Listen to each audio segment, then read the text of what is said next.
सरकार तो पहले 2.5 साल आपकी थी, महाविकास आघाड़ी की, जिसमें आप मंत्री थे। उसके बाद महायुति की आई, जिसके साथ हैं आप। आजमी साहब, ये मंत्री, गृह मंत्री कोई भी हो, उसके दरबार में बैठे रहते हैं। वो वहाँ पर अपना पुलिसिया जो तंत्र है वो लाकर रख देते हैं। पुलिसिया तंत्र को पैसे मिलता है और पैसा पुलिसिया तंत्र और उनके लोग पूरा ड्रग का खेल किए हुए हैं। तो ये सब सोशल मीडिया में नज़र आने लगा। उसके बाद गुंडा राज है, उनके पार्टी के लोग लाठी लेकर मोटरसाइकिल पर रैली निकालते हैं और मेगाफोन पर ऐलान करते हैं कि जो हमारे खिलाफ खड़ा होगा उसका पिछवाड़ा लाल कर देंगे। इस तरह का वीडियो आप देख लीजिए, सोशल मीडिया पे अवेलेबल है।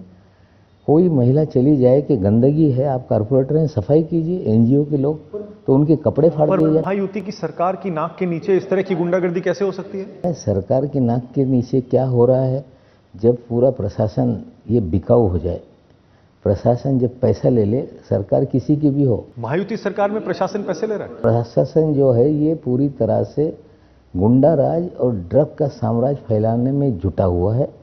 और मैं वादा करता हूँ जीतूंगा तो जरूर, लेकिन जिस दिन मैं जीत कर आया उस दिन से जितने ये ड्रग माफिया हैं या तो जेल चले जाएंगे या इलाका छोड़ के भाग जाएंगे।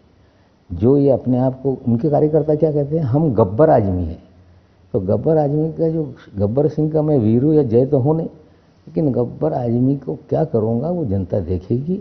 पूरा माफिया राज, गुंडा राज खत्म करेंगे, मैं आपसे वादा करता हूँ। महायुति की सरकार ये गुंडा राज खत्म नहीं कर पाई? कहते हैं हम साफ प्रशासन देते हैं। महायुति की सरकार क्या कर रही है उससे सवाल नहीं, मैं अपनी बातों पे खड़ा रहता हूँ। मेरे क्षेत्र में बिल्कुल लगा हुआ क्षेत्र है, ये अपना कारोबार वहाँ भी फैला रहे थे।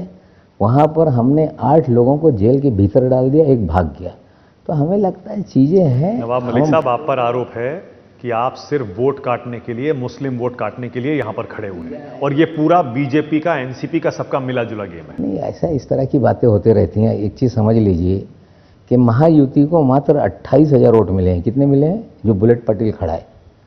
और आज मैं कह देता हूँ नतीजा आएगा, आप देखना 8,000 के भीतर निपटेगा वो। और आजमी साहब जमानत बचा पाएंगे कि नहीं, ये लड़ाई उनको लड़नी है। 3 बार से जीत रहे हैं वो, आप कह रहे हैं वो जमानत नहीं बचाएंगे? ठीक है, देखिए, वो चौका मारने के चक्कर में मैं 5 बार विधायक रहा। मैं सिक्सर लगाऊंगा और आखिरी गेंद पे सिक्सर लगेगा तो इतनी दूर गेंद जाएगी कि जमानत बचेगी कि नहीं, उनको सोचना पड़ेगा।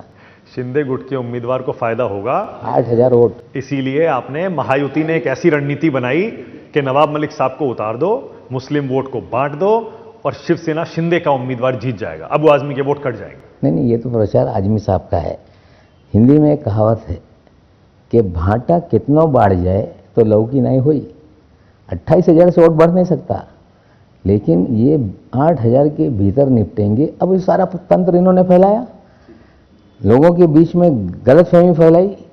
अब आपके है ये इस तरह से, उस तरह से, जब लोगों को पता चला कि 28,000 से तो ये बढ़ ही नहीं सकता, तो जीतेगा कैसे? आपके तो सारा ऊपर भ्रम तोड़ा गया। अब आपके ऊपर एक आरोप ये है, और आपके नेता अजीत पवार पर, ये जो पॉलिटिकल एडजस्टमेंट आप कह रहे थे ना, वो ये है कि उनके ऊपर भी ईडी का केस था, आपके ऊपर भी ईडी का केस है। आपने बीजेपी की वॉशिंग मशीन में धुलकर अपने पाप धो लिए, और इसीलिए आप एनडीए में आ गए और अब सब ठीक है। देखिए, नवाब मलिक जेल जाने से डरने वालों में से नहीं। जब मैं खड़ा हुआ ड्रग की लड़ाई को लेकर, आर्यन खान की गिरफ्तारी जब हुई, तो जिस तरह से ऑफेंसिव तरीके से चीज़ें मैंने सामने रखी, और जो अधिकारी था, जो मैंने कहा, वो सारा सीबीआई के एफआईआर में है।